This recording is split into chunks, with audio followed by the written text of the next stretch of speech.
શહેરના આચાર્ય બેઠક પાસે બિલ્ડિંગનો શેડ તૂટી પડતા 5 થી 6 મકાનોને નુકસાન પહોંચ્યું હતું.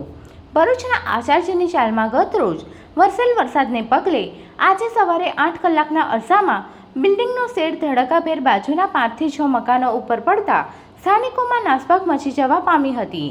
શેડ તૂટી પડતા મકાનોને નુકસાન થયું છે, જ્યારે ઘટનામાં કોઈને પણ જાનહાનિ નહીં થતા સૌ કોઈએ રાહતનો શ્વાસ લીધો હતો. સ્થાનિકના મકાનને થયેલ નુકસાનીનું વળતર આપવામાં આવે તેવી રહીશો માંગ કરી રહ્યા છે.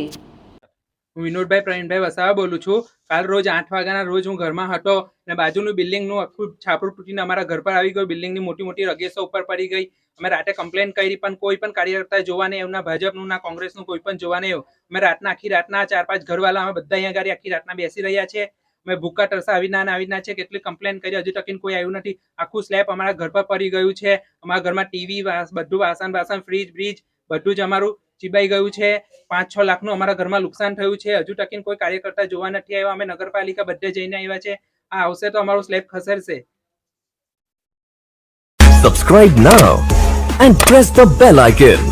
Never miss an update.